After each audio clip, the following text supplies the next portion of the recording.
오늘 이 시간에 제가 여러분들에게 드리고 싶은 말씀의 제목은 우리가 찬송해야 할 이유, 이런 제목입니다. 베드로 전후서는 핍박받는 이 그리스도인들이 그 핍박받는 현장을 이렇게 피해가지고 각처로 이렇게 도피를 했어요. 성도들이 그 핍박을 피해가지고, 박해를 피해가지고 여기저기로 이렇게 피난을 가서 도피해서 살고자 할 때 그들의 생각에는 잠시 가 있으면 언젠가 속히 집으로 돌아오게 될 것이다 라고 하는 이런 생각을 가지고 그들이 피난을 갔어요. 근데 우리나라도 6.25 전쟁으로 인해 가지고 우리의 어르신들이 또 피난을 또 가셨지 않습니까? 그럴 때에 잠깐 피난하면 다시 우리가 고향으로 돌아올 거라고 생각을 하고 갔지만, 그러나 그 현실은 녹록지 않기 때문에 아마도 오랜 기간 동안 피난 생활을 한 그런 경험들이 있을 것 같아요. 이 그리스도인들도 잠깐 피해 가 있으면 속히 고향으로 돌아올 거라고 생각했는데, 그런데 그 시간들이, 그 상황들이 계속해서 오래 지속이 되는 거예요. 그러다 보니까 성도들이요, 자꾸 신앙에 시험 들기 시작합니다. 여러분, 내가 지금 믿음이 있을 때 어려움을 당하잖아요. 그래가지고 피난을 갔어요. 그것을 참고 견디고 그래요. 조금만 참자, 조금만 더 참으면, 조금만 더 인내하면, 이렇게 하고 기다리고 인내하는데 이 상황이 빨리 종료가 안 되고 계속해서 진행이 되어지면 성도들은 그때부터 지치기 시작합니다. 그 어려운 환경들이 자기들을 너무 힘들게 만들고, 또 그것을 이겨낼 수 있는 그 힘들이 자꾸 소진되어 버리기 때문에 상당하게 힘들고 어려워져서 낙심이 되어지고, 그러다 보니까 옛날로 자꾸 돌아가고 싶은 그런 마음들이 생기기 시작하는 거예요. 이것을 알아차렸던 베드로 사도가 급히 서신을 보냅니다. 첫 번째 서신을 보내고 두 번째 서신을 보냅니다. 그것이 바로 베드로전서요, 베드로후서입니다. 그래서 이 베드로전서, 베드로후서를 읽어보면 박해를 피해가지고 또 핍박을 피해가지고 피난가 있는, 동굴로 숨어있고 들에 숨어있고 산에 숨어있고 이렇게 숨어서 그들이 신앙을 지키면서 어렵게 살아가는 그 그리스도인들에게 용기를 잃지 말라고, 시험이 오더라도 견뎌야 된다고, 이러면서 그들에게 용기를 주고 희망을 주고 새 힘을 불어넣어 주어서 그 모든 고난의 삶을 십자가 바라보고 주님 바라보고 이겨낼 수 있도록 하기 위해서 이 베드로전서를 보내고, 그 다음에 또 두 번째 서신을 보내는 겁니다. 그래서 오늘 우리는 베드로전서 1장을 이제 본문으로 삼았는데, 여기 보면 베드로 사도가 서신 보내면서 뭐라고 말했는가 하니까 우리 주 예수 그리스도의 아버지 하나님을 찬송하리로다, 이렇게 시작을 하는 겁니다. 예수 그리스도의 아버지 하나님, 그 예수 그리스도의 아버지는 우리의 아버지도 되는데 우리 아버지 하나님을 찬송하리로다, 이렇게 말씀을 하고 있어요. 하나님을 찬양하면서 서두를 시작하고 있는 거예요. 왜 찬양을 해야 되느냐? 핍박을 피해서, 박해를 피해서 고난의 현장에서 힘겹게 살아가는 그리스도인들에게 용기를 주면서 그리스도의 아버지 하나님을 찬송하리로다 라고 찬양을 하면서 어려운 가운데서도 우리를 향하여서 핍박받고 핍박을 피해가지고 고난받는 그리스도인을 향하여서 하나님 아버지를 찬송하자 이렇게 권면하고 있는 겁니다. 오늘 사랑하는 성도 여러분, 우리가 일평생 불러야 할 노래가 있다고 하면, 일평생 우리가 해야 될 그런 노래가 있다고 하면 그것은 바로 주님의 구원을 노래하고 찬양하는 것이고, 우리에게 생명의 은혜를 주신 그 하나님을 마음껏 찬양하고 그리고 찬송하는 이런 노래가 우리에게 있어야 하는 겁니다. 세상 노래들은 글자 그대로 어떤 노래입니까? 유행하는 노래들입니다. 그래서 그 유행하는 노래가 아무리 인기가 있어도, 아무리 많은 사람들의 입에서 불려진다 할지라도 유행이 지나고 나면, 시간이 지나고 날이 지나고 해가 지나고 나면 그 노래는 시들해져 버리고 사람들의 입에서 사라지기 시작하고, 그리고 귀에서 사라지기 시작하는 겁니다. 그러나 찬송은 그렇지가 않다. 찬송은 신령한 노래입니다. 하나님을 찬양하고 경배하는 신령한 노래이고 구원의 찬송이고 영가이기 때문에, 영적인 찬양이 노래이기 때문에 50년이 지나고 100년이 지나고 1000년이 지나가도 변함없이 모든 그리스도인들의 입에서 불려질 때마다 새 힘이 솟아나고, 그리고 또 영적인 능력이 생겨나기 시작하고 사라지지 않는 그런 하나님의 노래가 아닐 수가 없는 것이죠. 우리가 지금 부르고 있는 찬송가 있잖아요. 여기 찬송가 보면 현대에 작곡하고 또 현대 사람들이 지은 찬송가도 있지만, 그러나 대체적으로 보면은 옛날 오래전에 믿음의 선진들이 영적으로 작사하고 작곡한 그런 찬양곡들이 수록되어 있습니다. 그런데 100년 전에, 몇백 년 전에 그렇게 지어지고 불려져 왔던 그 찬송가들이 오늘 이 시대에 우리에게도 전해져 와서 그것을 우리가 부를 때마다 은혜가 넘치게 되고 사그라지는 믿음이 새로워지고 연약의 믿음이 또 쉼을 얻게 되고, 그 찬송을 부를 때마다 영적인 힘이 생겨가지고 내게 다가오는 모든 어려움들을 이겨내고 극복할 수 있는 그런 능력을 주는 그런 찬송으로 우리에게 다가오고 있지 않습니까? 왜 그렇습니까? 이거는 하나님을 찬양하고 또 하나님의 힘으로 부를 수 있는 영적인 노래이기 때문에 그럴 수가 있는 거예요.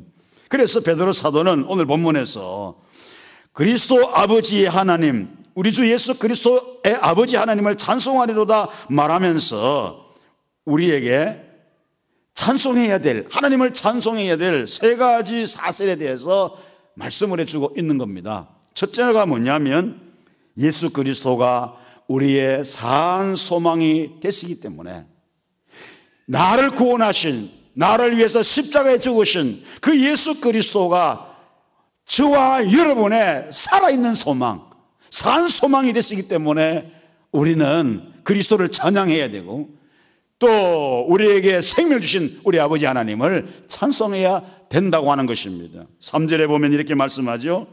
예수 그리스도를 죽은 자 가운데서 부활하게 하심으로 말미암아 우리를 거듭나게 하사 산 소망이 있게 하시며, 예수로 말미암아 우리를 거듭나게 하시고 또 우리로 하여금 살아있는 소망을 갖게 하신 우리 아버지 하나님을 찬송해야 된다는 사실을 말씀하는 겁니다. 예수님은 십자가에 죽으신 후에 다시 부활하심으로 우리를 구원해 주셨고 우리로 하여금 예수님을 산소망으로 믿게 해 주셨다고 하는 것을 말씀합니다. 소망에는 두 종류가 있습니다. 하나는 악한 소망입니다. 악한 소망이 뭡니까? 악을 계획하고 그 악을 실천하기 위해서 때를 기다리는 것, 이것이 악한 소망이죠. 그리고 선한 소망이 있습니다. 선한 소망은 뭡니까? 오늘 본문에서 말씀하는 대로 산 소망입니다. 살아있는 소망, 생명이 있는 소망, 이것이 바로 산 소망입니다.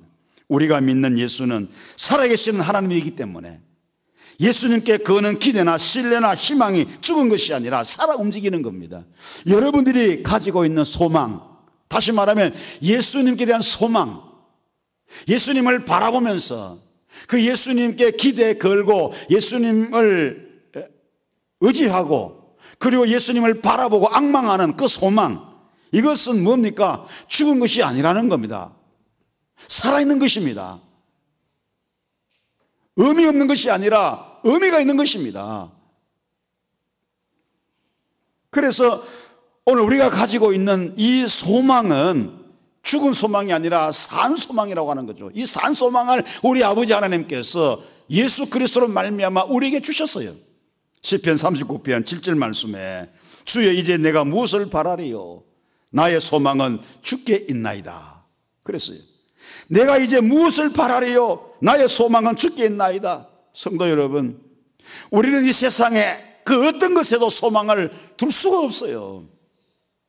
왜냐하면 그 모든 것들은 사라지고 그 모든 것들은 허망한 것이고 그 모든 것들은 무의미한 것이기 때문에 거기에다가 내가 소망을 걸면 나도 그렇게 되어버리기 때문에 우리가 이러한 것에다가 소망을 둘 수가 없다는 것입니다. 경건하고 신실한 그리스도인들은 세상에 소망을 두는 것이 아니라 주님께 소망을 두고 살아가는 것입니다. 그런데 우리 주위에 보면 세상에 소망을 두고 살아가는 사람 많이 있잖아요. 우리는 그런 실례를 매스컴을 통해서 너무도 많이 보고 있습니다. 성도 여러분, 사업에 소망을 거는 사람은 그 사업이 몰아갈 때 함께 몰아갈 것입니다. 가진 소유에 소망을 두고 사는 사람은 그 소유가 불타거나 없어지면 함께 무너지고 말 것입니다. 권력에 소망을 두고 사는 사람은 그 권력이 붕괴되면 함께 자신도 붕괴되고 말 것입니다. 사랑하는 성도 여러분, 그렇지만은 주님께 소망을 두고 사는 사람은 그 어떤 경우에라도 무너지거나 흔들리거나 붕괴되는 일이 없이 자신을 지키고 믿음을 지키면서 살아갈 수가 있는 것입니다. 우리가 잘 알고 있는 여러분 송명이라고 하는 시인 아시지 않습니까? 세상 사람들의 눈에 비친 이 시인의 모습은 비참하리만큼 불행한 사람이었어요. 그럴 수도 없고 말할 수도 없고 아무것도 할 수 없는 철저한 그런 장인이 아닐 수가 없고 철저한 장인이었어요. 자신의 불행한 삶을 청산하기 위해서 자살을 시도해 보았지만 자기 혼자 힘으로는 자살할 수도 없어요. 몸이 말 안 듣기 때문에. 그런 장애였어요. 이 송명이 시인에게도 그 심령 속에 산 소망이신 주님께서 들어가셨습니다. 그래서 그는 거듭났습니다. 그는 뒤틀리는 손으로 연필을 잡고 발로 종이를 누르고 모로 누워가지고 수백 편의 시를 썼어요. 그 영 가지고 그 생각을 가지고 하나님을 찬양하는 주옥 같은 시를 그가 써서 곡을 붙여서 오늘 우리에게 불려지는 노래들이 얼마나 많습니까? 그 중에 하나를 소개한다면 내가 행복한 이유 그랬어요. 내가 행복한 이유는 내게 재물이 많은 이유 아니요, 주 내게 분기 때문에. 재물 많기 때문에 내가 행복한 게 아니라 주님이 나의 분기시기 때문에 행복하다. 내가 행복한 이유는 내게 친구가 많은 이유 아니요, 내게 행복한 이유는 내게 영광이 많은 이유 아니요, 주 내게 기쁨된 이유 때문에. 이렇게 그가 노래하고 주님을 찬양했습니다. 함께 하신 성도 여러분, 나의 산소망이신 주님께 내 삶을 다하여서 찬송을 올려드리는 삶이 여러분에게도 충만하시기를 축원합니다. 두 번째로, 능력으로 보호하시기 때문에 우리는 찬송해야 된다고 베드로 사도는 말합니다. 5절 하반절에 보면 이렇게 말씀하죠. 믿음으로 말미암아 하나님의 능력으로 보호하심을 받았느니라. 여기 보면 하나님의 능력으로 보호하심을 받았느니라 그랬어요. 하나님은 능력으로 우리를 보호해 주신다고 하는 말씀입니다. 사랑하는 성도들, 하나님께서 사랑하는 당신의 백성들을 우리 하나님께서 능력으로, 당신의 능력으로 우리를 보호해 주신다는 거예요. 그런데 그 보호를 받으려고 하면 전제 조건이 하나 있는데 그게 뭐냐면 보호하시는 하나님을 믿어야 된다. 그래서 5절 하반절에 믿음으로 말미암아라고 하는 말이 전제되어 있습니다. 우리에게 말씀합니다. 믿음은, 너희 믿음으로 말미암아 하나님의 능력으로 보호하심을 받았느니라, 이렇게 말씀을 하고 있습니다. 신명기 32장 10절에 보면 여호와께서 그를 황무지에서 짐승이 부러지는 광야에서 만나시고 호위하시며 보호하시며 자기의 눈동자같이 지키셨도다 라고 하는 말씀이 있어요. 여기 보면 자기 눈동자 같이 지키셨도다라는 말씀이 있어요. 우리가 기도할 때 눈동자와 같이 보호하시며 그런 말이 있잖아요. 여러분, 눈동자는 눈의 중심 렌즈입니다. 눈동자는 여러분 눈동자 다 있잖아요. 이 중심 렌즈입니다. 그런데 하나님께서는 우리를 만드실 때 우리 눈동자를 보호하기 위해서 눈꺼풀을 이렇게 만드시고 그리고 눈물샘을 만들어 주셨어요. 눈꺼풀은 왜 필요하냐? 눈동자를 보호해 줘야 되잖아요. 여러분 보세요. 어디 가다가 딱 모서리 받치지 않습니까? 부딪히잖아요. 모서리 부딪힐 때에 여러분 부딪힌 걸 알고 부딪히지 않잖아요. 나도 모르게 행동하다 보면 딱 부딪히잖아요. 부딪히는데 딱 부딪힐 때에 본능적으로 이 눈꺼풀이요. 눈동자를 확 이렇게 감아 사는 거예요. 그렇기 때문에 눈동자는 잘 안 다치잖아요, 여러분. 잘 안 다치고 이 눈덩이에 여기에 멍이 드는 경우들이 많지 않습니까? 그렇잖아요. 이게 뭐냐면은 눈동자를 보호하기 위해서. 그리고 눈 안에는 뭐가 있다고요? 눈물샘을 만들어 주셨어요. 그래서 이 눈물샘 때문에 눈이 건조하면 깜박깜박 자꾸 하면 눈동 자꾸 움직이면 이게 마찰이 돼가지고 엄청나게 눈이 아파요. 그래서 나도 모르는 사이 계속해서 하나님이 눈물샘을 나오도록 만드셔가지고 눈을 부드럽게 움직일 수 있도록 이렇게 만드셨잖아요. 참 우리 인체를 말이죠. 한번 이렇게 조사를 해보고 연구를 해보면 너무너무 신비합니다. 사람이 만들려고 해도 어떻게 그래 만들 수 있을까? 못 만들겠죠. 근데 하나님은요, 사람 만들 그렇게 신비할 수가 없어요. 인체의 신비. 근데 연세가 많으니까 이 눈물샘이 또 마르더라고요. 그러다 보니까 어떻게 해요? 인공 눈물샘을 눈물을 자꾸 이렇게 넣어둔다고. 인공 눈물. 사랑하는 성도 여러분, 마찬가지로 하나님은 하나님을 사랑하는 사람들을 사랑하기 때문에 가장 소중하고 정성스럽게 그리고 완벽하게 하나님이 지켜주신다는 사실을 믿으시기를 축원합니다. 지금까지 살아오면서 하나님이 우리를 보호해 주시기 때문에, 하나님이 나를 지켜주시기 때문에, 하나님이 나와 함께 하시기 때문에 오늘 저와 여러분들이 이 자리에 있을 수 있지 않습니까? 시편 145편 20절 말씀에 여호와께서 자기를 사랑하는 자들을 다 보호하시고 그랬어요. 왜요? 하나님은 우리를 그토록 사랑하시기 때문에. 그리고 우리를 당신의 하나밖에 없는 독생자를 주시기까지 하셔가지고 우리를 죄와 사망 가운데 건져주셨기 때문에, 그러니까 하나님이 우리를 보호하지 않을 수가 없는 겁니다. 독생자 핏값으로 지불하고 우리를 구원해 주셨기 때문에. 하나님이요, 우리를 너무 사랑하시고 하나밖에 없는 독생자 십자가에 죽게 하시고 그 핏값으로 우리를 죄와 사망에서 건져주셨기 때문에 얼마나 귀한 존재입니까? 그러니 하나님께서 우리를 능력으로 보호해 주시는 겁니다. 이 하나님을 마음껏 찬양하시고 영광 돌리시고 찬송할 수 있는 우리 모두가 되기를 축복합니다. 마지막으로 한 가지 더 말씀드린다고 하면, 우리로 하여금 영원한 유업을 잊게 하신 것을 찬송해야 된다고 베드로 사도는 말합니다. 4절 말씀에 썩지 않고 더럽지 않고 쇠하지 아니하는 유업을 잊게 하시나니 곧 너희를 위하여 하늘에 간직하신 것이라 그랬습니다. 기업은 두 가지가 있습니다. 하나는 뭡니까? 썩고 더럽고 쇠하여지는 기업입니다. 마치 제 아무리 잘 지은 건물이라도 세월이 지나면 낡고 더러워지는 것처럼 기업도 날이 가고 세월이 갈수록 쇠하고 더러워질 수가 있어요.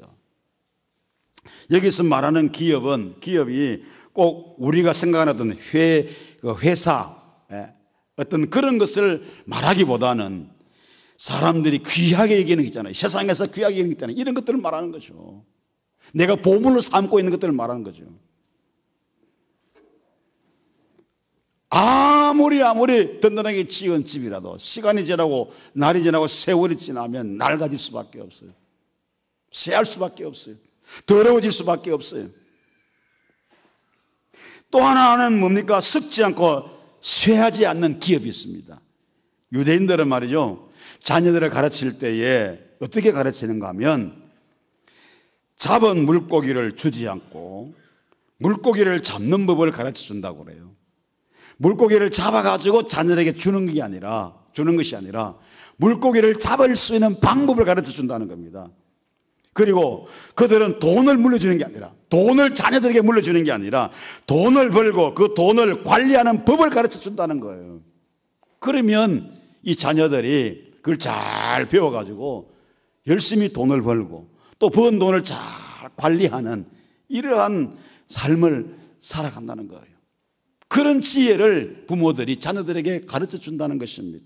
하나님은 우리에게 우선 잘 먹고 잘 입고 잘 사는 복을 주시기보다는 영원히 잘 살 수 있는 유업을 있게 해주시는 것입니다. 다시 말하면 잠깐 써버리면 없어져 버리는 것들을 주시는 것이 아니라 영원히 행복하게 살 수 있는 유업을 우리에게 주시는 겁니다.